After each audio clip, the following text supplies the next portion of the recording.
Assalamualaikum warahmatullahi wabarakatuh. Alhamdulillahirrabbilalamin. Kembali kita bisa bertemu dalam Tafsir Al-Misbah. Saya Hilbram Dunar, sama-sama dari studio Metro TV Manulife. Di mana pada kesempatan kali ini seperti biasa kalau Tafsir Al-Misbah tentu bersama Pak Quraish Shihab. Assalamualaikum Pak Quraish. Waalaikumsalam warahmatullahi wabarakatuh. Dan tamu kita kali ini, Assalamualaikum, apa kabar? Waalaikumsalam April warahmatullahi Jasmine wabarakatuh. senang sekali bisa hadir di sini. Alhamdulillah, senang banget aku Semua juga. baik? Alhamdulillah semua sehat, keluarga sehat. Alhamdulillah. Dan nanti April punya pertanyaan ke Pak Quraish ya, sudah disiapkan ya? Oh punya, udah banyak banget listnya. Baik, pada kesempatan kali ini kita akan membahas mengenai Asy-Syu'ara. Surah Asy-Syu'ara dimulai dari ayat ke-213. Nah, ini bercerita tentang surat kepada penyair-penyair ya, Iya. Pak Quraish ya. Bisa kita langsung mulai, Pak. Baik, auzubillahi minasyaitonirrajim. Bismillahirrahmanirrahim. Ayat-ayat yang lalu, episode yang lalu diuraikan tentang Al-Qur'an dan betapa indah dia, betapa mengesankan redaksi-redaksinya, walaupun terhadap orang-orang yang tidak mempercayai kandungannya, dan bahwa mereka menuduh Al-Quran itu disampaikan oleh Nabi melalui bantuan jin atau setan. Nah, itu sudah dibantah bahwa itu tidak mungkin. Salah satu bantahannya itu bahwa isi Al-Quran ini suci, bersih, penuh kebenaran, sedangkan setan itu tidak menyukai. Nah, ayat kita yang akan kita terangkan ini merupakan natijah, hasil dari penjelasan di atas. Katanya, kalau memang demikian itu Al-Quran, dia sangat istimewa. Tidak mungkin dibantu oleh setan dalam penyampaiannya, maka kalian harus percaya bahwa Allah yang menurunkannya, Allah yang Maha Esa. Dan karena itu, janganlah kalian menyembah bersama Allah sesuatu selainnya. Bersama Allah, saya mungkin redaksinya tidak ini. Kita jangan baca buku ini bersama buku yang lain. Oh, iya. Jangan menyembah Allah dan menyembah selain Allah. Iya. Esakanlah Allah. Allah berkata, tidak. Kamu harus menyembah Allah, berdoa kepadanya saja. Tidak kepada selainnya. Kamu harus percaya kemurnian keesaan Allah. Qul huwallahu ahad. Tidak ada sekutunya, tidak ada yang bantu dia, tidak ada anaknya, tidak ada istrinya, tidak ada pasangannya. Nah, maka janganlah kalian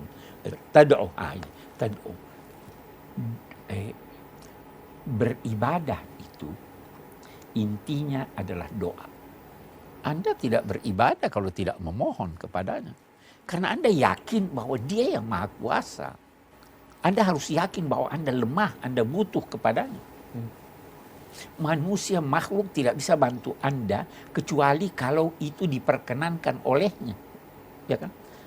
Olehnya saja. Nah, itu karena jika demikian, fatakuna minal mu'azzabin. Kalau kamu menyembah selain Allah atau Allah bersama lainnya, jadi tetap menyembah Allah tapi bersama lainnya, kamu termasuk kelompok yang akan disiksa. Tentu kecuali kalau bertobat. Ya. Itu sebabnya tidak mengakui wujud Tuhan atau mempersekutukan dengan sesuatu adalah dosa yang paling besar. Setelah itu dia katakan, setelah jelas ini semua, wahai Nabi Muhammad, sampaikanlah peringatan kepada keluargamu yang terdekat. Apa pelajaran yang kita ini? Saya beri gambaran. Ada seorang masa lalu, kuburannya ada di Inggris. Itu ada tertulis di kuburannya suatu ucapannya menjelang dia wafat. Dia katakan begini, saya pernah bercita-cita ingin memperbaiki dunia. Tapi saya gagal. Lalu saya turunkan target saya memperbaiki negara saya. Tidak usah dunia. Iya. Saya pun gagal. Maka saya turunkan lagi, memperbaiki kota kecil saya, negeri saya. Saya pun gagal. Maka sekarang di saat kematian setelah datang, saya baru insaf bahwa seandainya dulu saya berusaha memperbaiki keluarga saya, boleh jadi melalui itu saya dapat memperbaiki kota saya dapat memperbaiki negeri saya. Nah, jadi mulailah dari diri Anda, lalu keluarga Anda. Nah, ini yang dilakukan.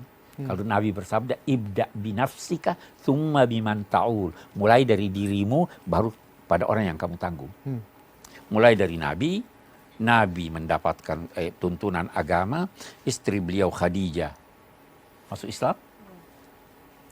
Anak angkat beliau dalam 2 tanda petik, Sayyidina Ali masuk Islam.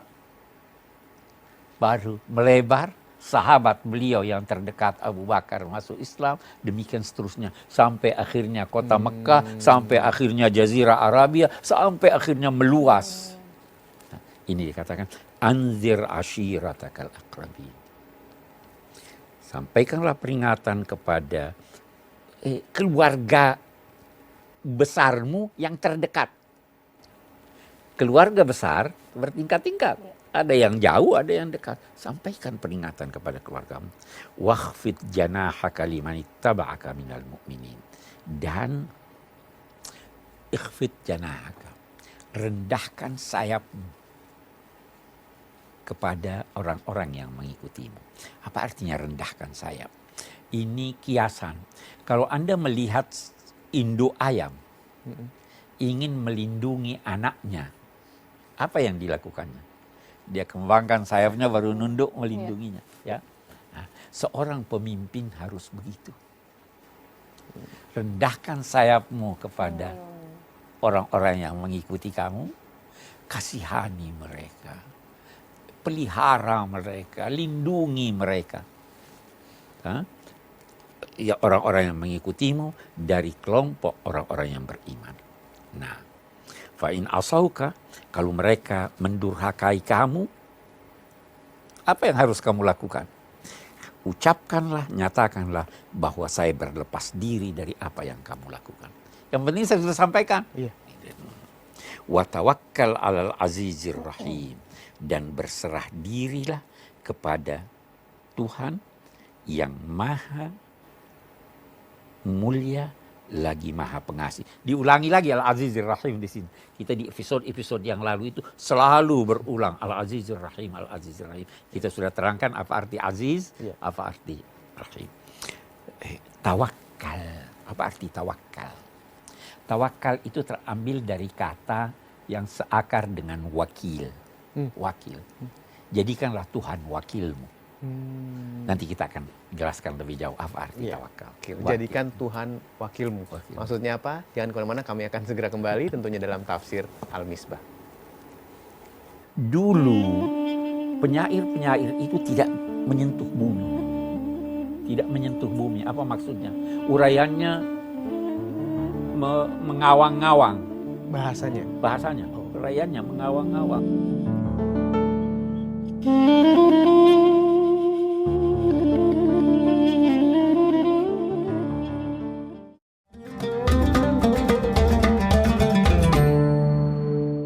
Kami lanjutkan lagi tafsir Al-Misbah. Tadi pada segmen sebelumnya Pak Quraish menjelaskan mengenai keesaan Allah, keesaan Tuhan ya.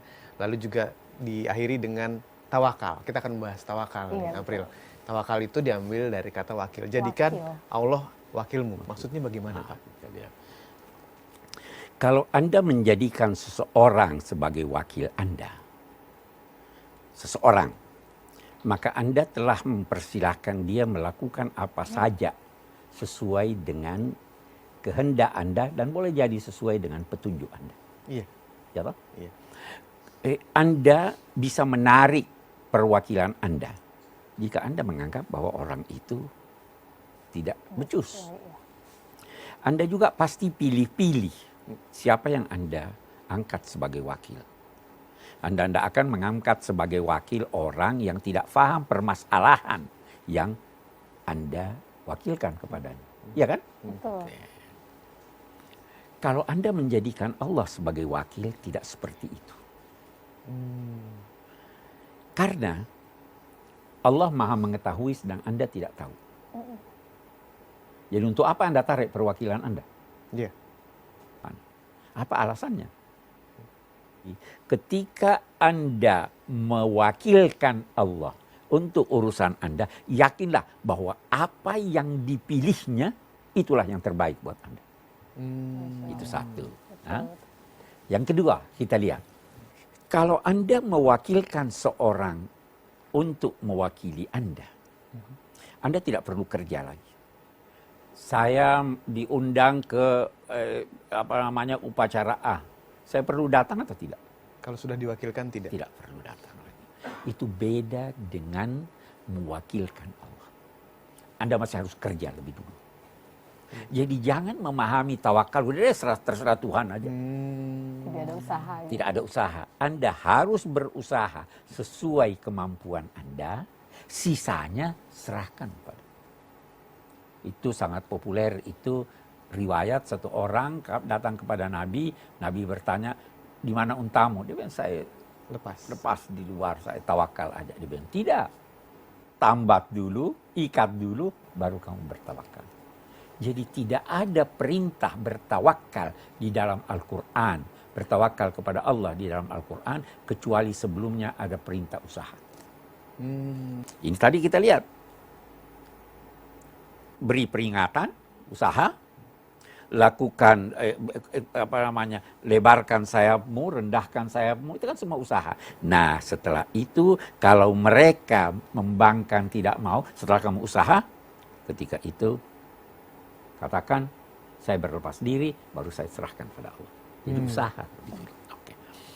Okay. Alladzi yaraka hina taqumu wa taqallubuka fis sajidin. Ketahuilah bahwa Allah yang di mana yang engkau bertawakal kepadanya itu adalah yang melihatmu. Ketika kamu bangkit dan ketika kamu berpindah dari suatu tempat ke tempat yang lain di antara orang-orang yang sujud. Maksudnya bisa begini, yang melihat kamu ketika kamu sholat berdiri dan melihat kamu ketika kamu sholat berjamaah. Ya kan beda toh? Iya. Atau yang lebih luas lagi, yang melihat kamu ketika kamu melakukan satu kegiatan pribadi dan melihat kamu ketika kamu melakukan kegiatan untuk masyarakat. Banyak sekali penafsirannya ini. Yang melihat kamu ketika kamu sejak kelahiran kamu dan melihat kamu juga ketika kamu masih berada di alam selain alam dunia ini dan perpindahanmu, benihmu itu yang berpindah dari satu perut ke perut yang lain, dari sebelum benihnya ada di ayahnya, ada dulu di kakeknya. Oh iya. Iya. Sebelum di kakeknya ada kan itu salah satu penafsiran. Yang jelas, wahai Nabi Muhammad, berserah dirilah kepada Allah karena Dia melihatmu dengan pandangan khusus. Jangan khawatir. Innahu was-sami'ul alim, Dia Maha mendengar lagi Maha mengetahui. Baru dikatakan, maukah engkau kuberitahu siapa yang setan itu turun kepadanya? Ingat tadi Al-Quran dikatakan itu setan yang bantu, itu yang membawa turun dan sebagainya. Maukah tahu siapa yang itu? Dia katakan, dia turun kepada setiap orang yang pembohong dan penuh kedurhakaan. Kalau Anda mendapati seorang pembohong, penuh kedurhakaan, ketahuilah bahwa setan telah mempengaruhinya. Yulquna sam wa aktsaruhum kadzibun. Kebanyakan mereka mendengar ucapan gosip, tapi kebanyakan mereka itu berbohong. Atau menyampaikan ucapan-ucapan yang didengar orang, tetapi kebanyakan mereka itu adalah pembohong-pembohong. Baru dikatakan, wasyu'ara yatba'uhumul ghawun. Para penyair itu diikuti oleh orang-orang yang sesat. Para penyair. Hmm. Apakah semua penyair? Tidak. Iya. Tidak. Ya ada jelaskan di sini. Tidakkah engkau melihat bahwa mereka itu mengembara pada setiap lembah? Apa maksudnya? Mereka itu ngomong besar, tanpa tujuan. Kalimat-kalimatnya saja yang indah, tapi boleh jadi penuh dengan kemaksiatan.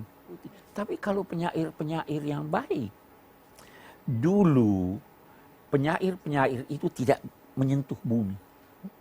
Tidak menyentuh bumi. Apa maksudnya? Uraiannya mengawang-ngawang. Bahasanya? Oh. Uraiannya mengawang-ngawang. Tidak berbicara tentang kebutuhan manusia. Tidak berbicara tentang penderitaan manusia. Yang dia bicarakan boleh jadi umumnya tentang balas dendam, cinta yang berlebihan, mengejek orang. Ini tidak benar. Itu yang diikuti, itu yang setan pengaruhi dia. Tapi kalau Al-Quran, ini tidak ada itu. Dia bahkan melarang mencerca. Dia membicarakan tentang kebenaran. Jadi itu sebabnya Nabi bersabda, ada syair, ada syair-syair yang sangat menyentuh. Tapi ada juga yang saya kira itu. Ya, baik. Kita tahan dulu Pak Quraish. April sebentar lagi sudah punya kesempatan bertanya langsung pada Pak Quraish, begitu juga dengan saya, apalagi dihubungkan dengan penyair yang tadi dijelaskan oleh Pak Quraish Shihab. Jangan kemana-mana, kami akan segera kembali tentunya dalam tafsir Al-Misbah. Tetapi orang-orang yang beriman dan beramal saleh, yang sering menyebut-nyebut nama Allah dengan banyak dan membela diri setelah mereka itu dizalimi, mereka itu tidak terkecam oleh Allah.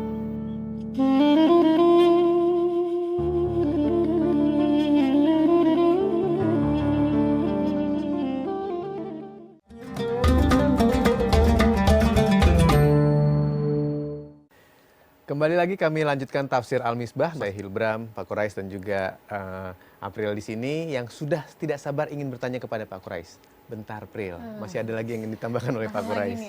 Iya. Silakan, Pak. Ya, saya lanjutkan. Ayat-ayat yang tadi itu mengecam para penyair, ya kan?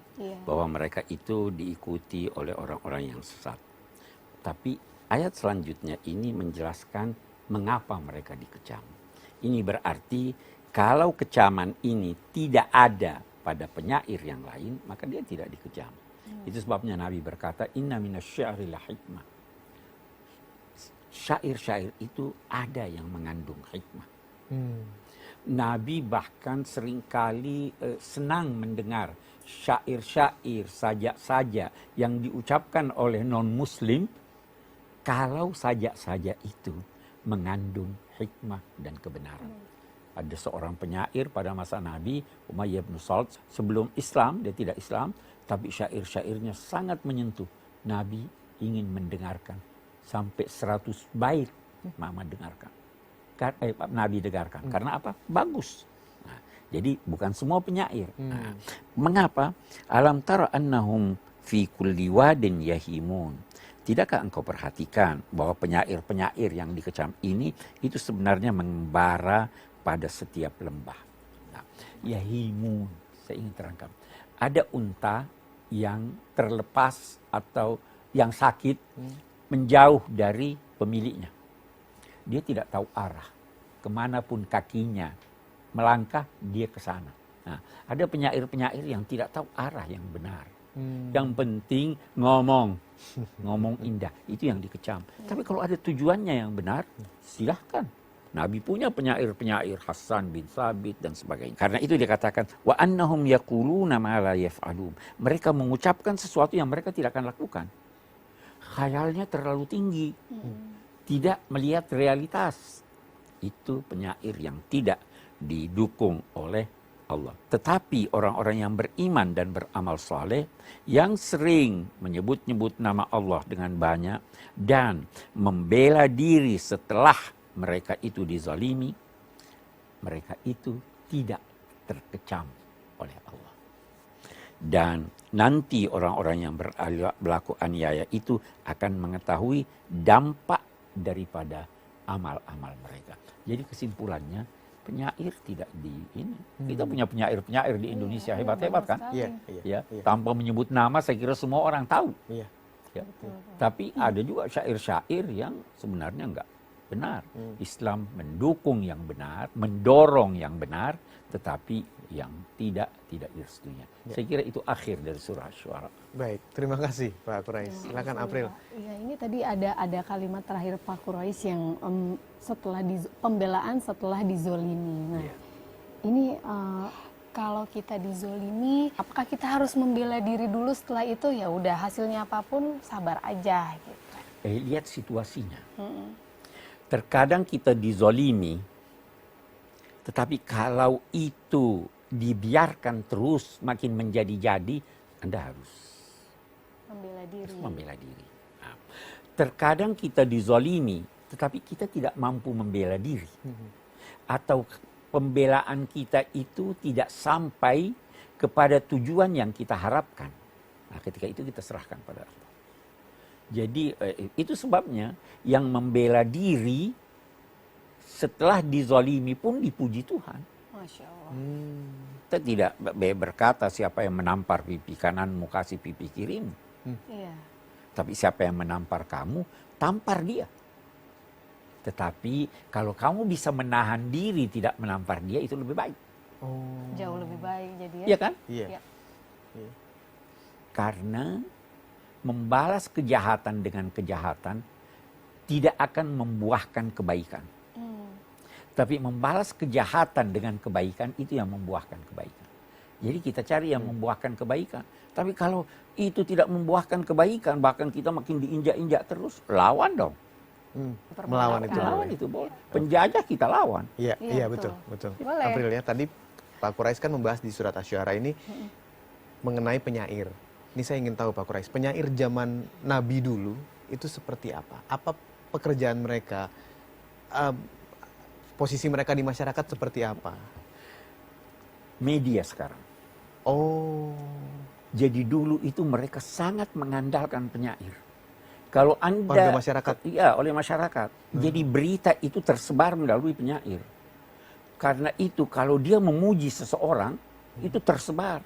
Kalau dia mencela seseorang, itu tersebar. Itu sebabnya dulu oleh penguasa-penguasa, penyair-penyair itu diberi imbalan yang luar biasa. Apalagi kalau syairnya indah kan, kata-katanya indah. Dia menjadi sangat terkenal. Apalagi masyarakat ketika itu, bahkan masyarakat manusia sebenarnya selalu senang mendengarkan kalimat-kalimat yang indah. Sekarang media luar biasa. Iya. Sebagaimana media ada yang memberikan informasi yang benar, banyak juga kan yang bohong. Betul. Tapi tersebar. Sehingga bisa jadi orang yang baik jadi buruk. Iya. Ya toh? Iya, betul. Iya. Nah dari penyair inilah segala sesuatu diterima oleh masyarakat. Iya. Dan juga banyak sekali penyair-penyair yang menyebarkan kesesatan. Menyebarkan kesesatan, menyebarkan kebohongan, menyebarkan berita palsu. Iya. Tapi ada juga yang baik-baik. Al-Quran mengecam yang buruk.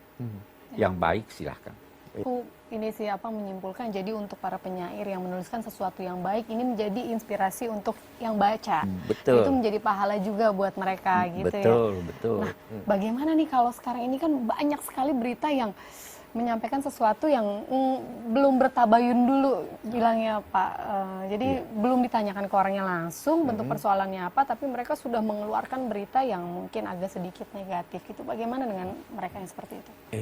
Prinsipnya jangan menyebarkan berita yang Anda tidak tahu. Karena itu sebelum menyebarkan berita, tabayyun dulu. Cari dulu apa ini benar atau tidak. Nah, yang kedua dalam ajaran agama, jangan menyebarkan kebohongan orang, keburukan orang, walau di belakang dia. Dan walau keburukan itu benar. Itu namanya benar riba. faktanya. Mendingan nggak usah Faktanya deh, benar, tapi itu buruk. Iya. Jangan buka aib orang di depan itu. Itu yang dinamai riba.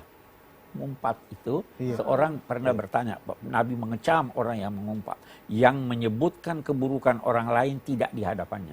Terus ada yang bertanya, bagaimana kalau memang keburukan itu ada padanya? kata Nabi, walaupun Ya. kalau ada orang yang berbuat banyak kesalahan, Anda ingin memberitahu orang, cukup beritahu sedikit Untuk peringatan gitu. untuk peringatan. Jangan telanjangi semuanya. Nabi Shallallahu Alaihi Wasallam kalau mau menegur kesalahan seseorang, beliau tidak menuding. Beliau berkata, kenapa ada orang yang begini kelakuannya? Ya. Kita di surat Asy-Syu'ara ini ada uraian menyangkut nabi-nabi, ya kan? Nabi yang diuraikan itu disebut dia dari kaum siapa dan disebut sukunya apa. Iya. Kaum Ad, Samud, Saleh ini, Hud ini. Kecuali kaum Lut. Tidak disebut dia di mana tempat tinggalnya. Tidak disebut dia dari suku apa. Karena keburukannya melampaui batas. Iya. Iya. Saya kira itu. Iya, baik. Kita teruskan sebentar lagi. Masih ada pertanyaan ya, April ya, yang mungkin juga mewakili pertanyaan Anda dimanapun Anda berada yang menyaksikan Tafsir Al-Misbah. Jangan kemana-mana, kami akan segera kembali. Setan fungsinya menggoda. Orang baik boleh jadi dia tidak goda lagi orang jahat. Dia udah jalan. Udah jadi temennya ya. Udah jadi temennya. Bahkan bisa jadi orang jahat, manusia yang jahat itu sudah jadi pemimpinnya setan.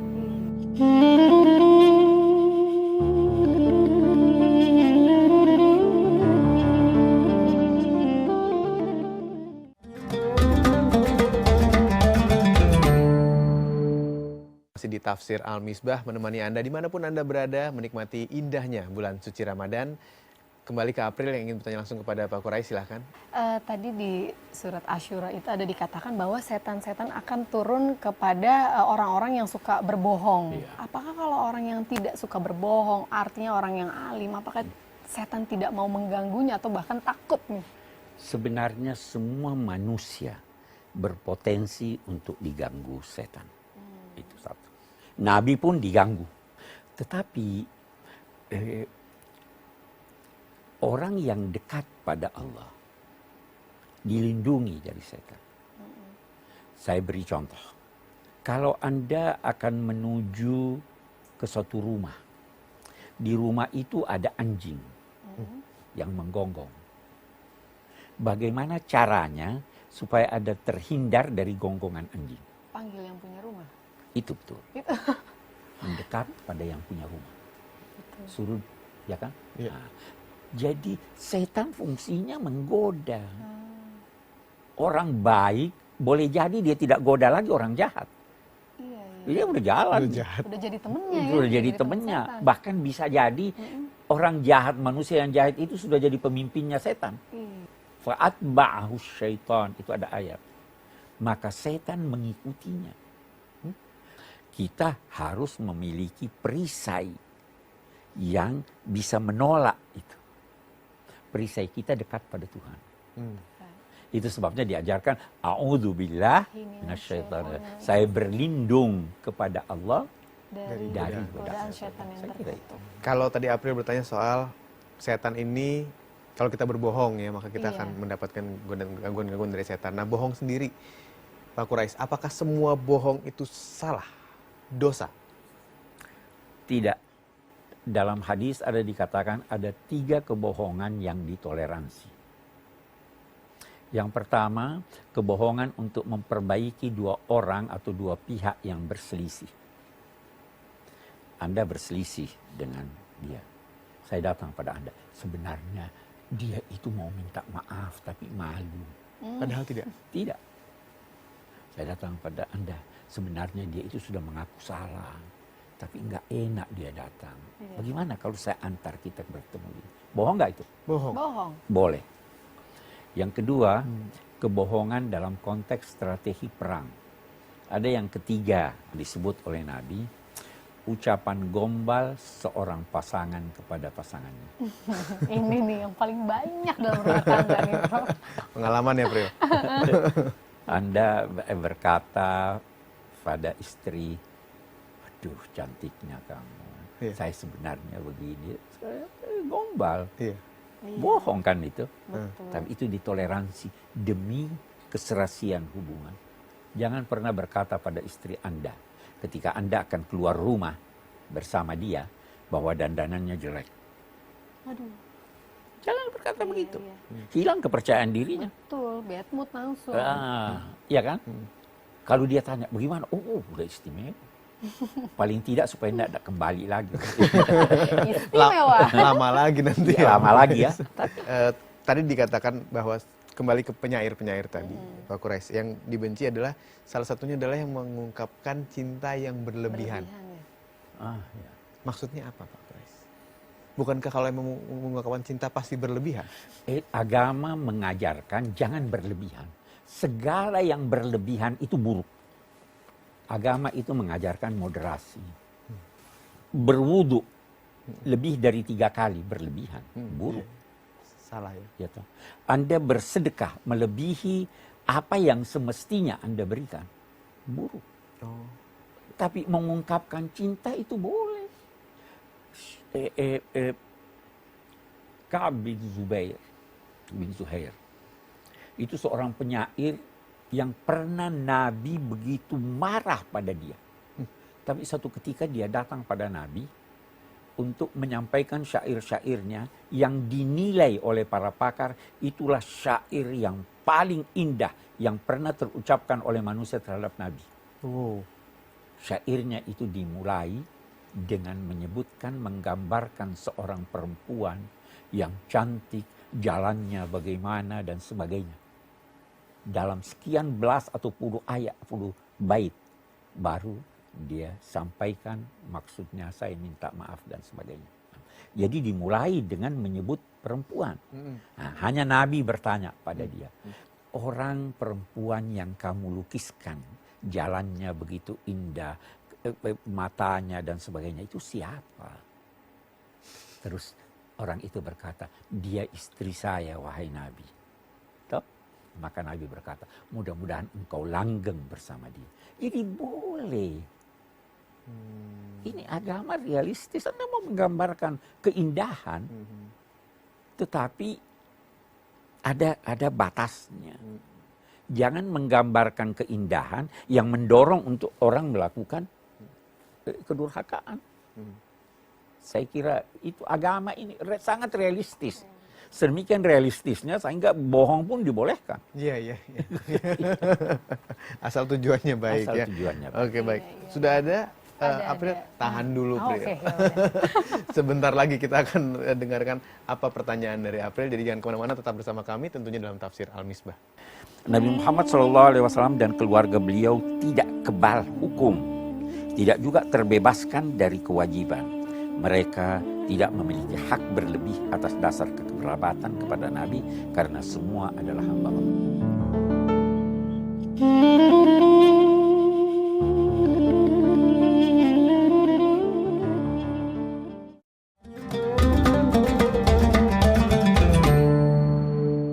Ya, tadi sudah tidak sabar April ingin bertanya kepada Pak Quraisy.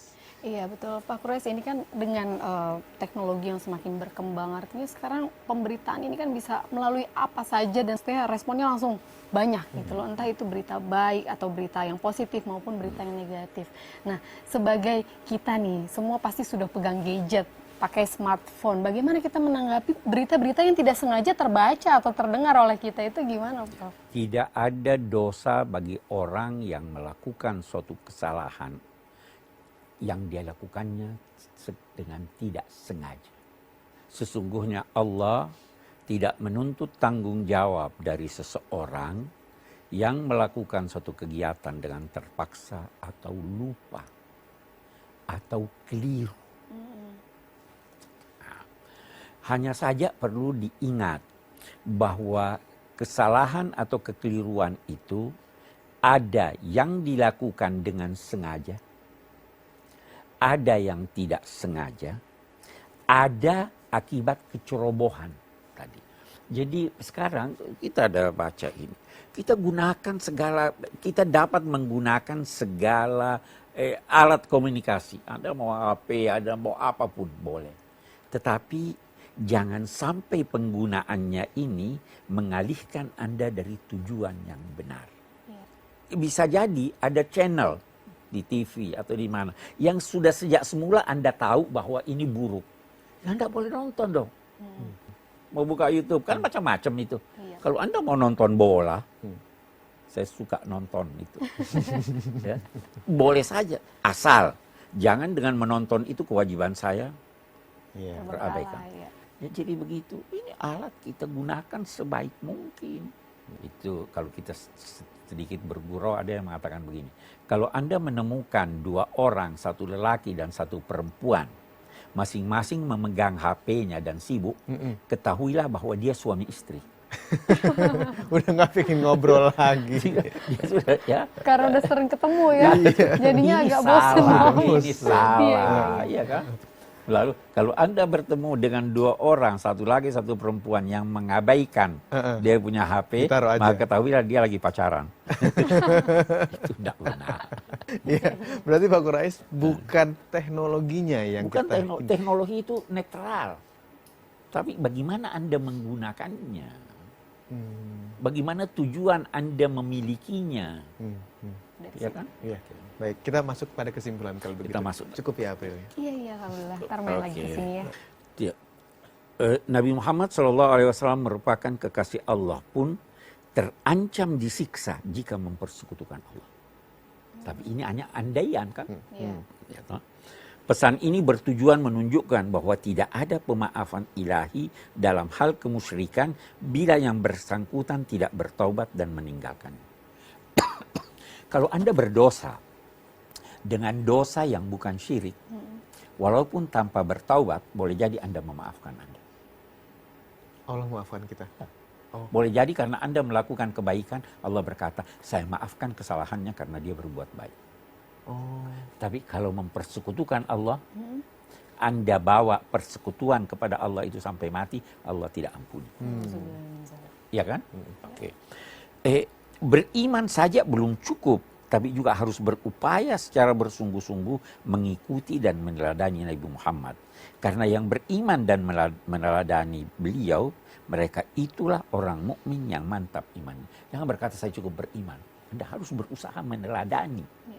Sikap rendah hati hendaknya menghiasi setiap orang termasuk para pemimpin terhadap para pengikut dan bawahannya. Nabi Muhammad SAW dan keluarga beliau tidak kebal hukum. Tidak juga terbebaskan dari kewajiban. Mereka tidak memiliki hak berlebih atas dasar kekerabatan kepada Nabi karena semua adalah hamba Allah. Nabi bersabda, saya tidak bisa membantu kamu di hadapan Allah. Kalau kamu bersalah, seandainya Fatimah mencuri, saya akan potong tangannya. Keluarga terdekat sekalipun tidak boleh mengakibatkan seseorang yang beriman mengorbankan keimanannya demi karena keluarganya. Sebagian besar penyair zaman jahiliyah seringkali mengungkap dalam syair-syairnya kemolekan wanita, menampilkan kelezatan minuman keras, sehingga mengalihkan manusia dari mengingat Allah. Itulah yang dikecam. Tapi kalau sebaliknya itu tidak dikecam. Syair yang dibenarkan tidak harus bebas dari kalimat-kalimat yang mengandung imajinasi. Tidak harus, bisa ada imajinasi. Tidak juga yang semua kalimatnya serius dan berisi tuntunan agama dan zikir. Tidak harus ada tuntunan agama yang ini. Sebagian syair yang diucapkan di hadapan Nabi pun ada yang mengandung canda. Syair-syair non-muslim pun ada yang Nabi SAW minta untuk diperdengarkan kepada beliau. Jadi bisa jadi ada syair yang canda. Iya. Boleh aja. Baik, terima kasih kalau gitu Pak Quraish Shihab. April Jasmine, terima kasih. Sama-sama, makasih Bang. Boleh ya kita undang lagi ya kapan-kapan Ya, ya. boleh banget. Karena pertanyaannya masih banyak kan, ingin nanya ke Pak Quraish. Bener. Baik, terima kasih juga Anda yang sudah menyaksikan Tafsir Al-Misbah. Semoga menambah nuansa yang sangat damai dan juga tenang selama bulan suci Ramadan ini. Saya Hilbram Dunar, wassalamualaikum warahmatullahi wabarakatuh.